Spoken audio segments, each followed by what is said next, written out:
The lead inside a pencil isn't actually lead. It's mostly graphite, which was discovered in England in the mid-1500s, giving birth to the pencil industry.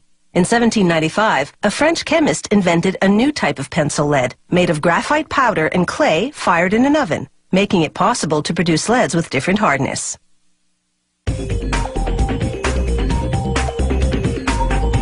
For the pencil's body, you need a type of wood that's soft enough to sharpen, yet strong enough not to bend under the writer's hand pressure. This German pencil factory uses cedar from California. The wood is 5 millimeters thick and arrives pre-cut in slats of 18 by 7 centimeters. One by one, the slats pass under a giant cutting wheel. It carves grooves that will become the channel down the middle that holds the lead. The next machine fills the grooves with glue, a special formulation that's slightly elastic.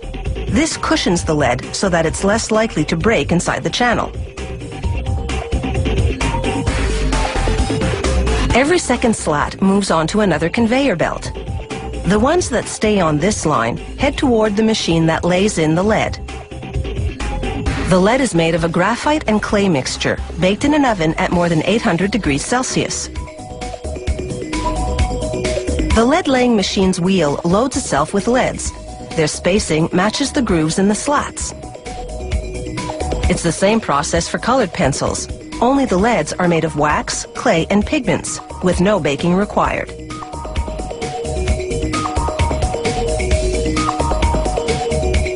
Now for the slats that move to that other conveyor belt. An automated arm flips each one over, slides it across a glue applicator, then drops it onto a leaded slat on the other conveyor belt.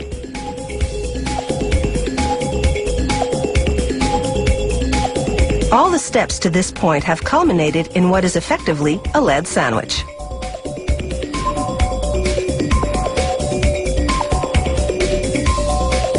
Now a plunger squeezes those sandwiches together with a full ton of pressure. It compresses them for an hour while the glue dries. After that, it's just a matter of slicing the sandwiches into pencils. This shaping machine makes the hexagonal profile in 2 steps. First, its upper cutter forms 3 sides on top, then its lower cutter shapes 3 sides on the bottom. As soon as the bottom side is cut, the pencils separate.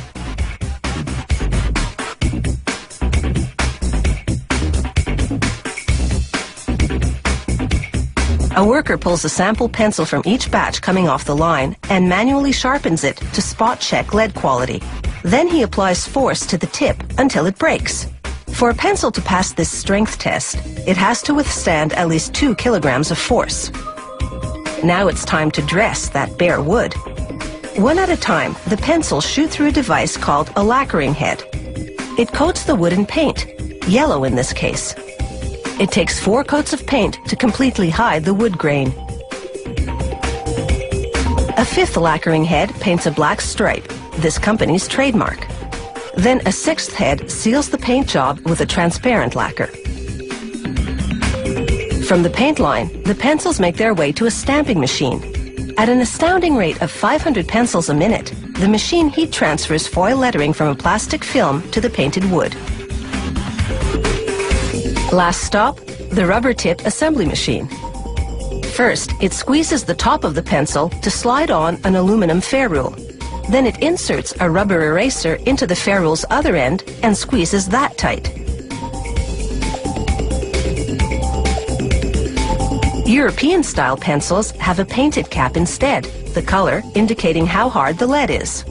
After a coat of transparent sealer, the pencils take a series of dips in the first color, then once that dries, in the second color. The final coat is a high-gloss lacquer. The pencils are finally ready to roll across a grinding drum for sharpening.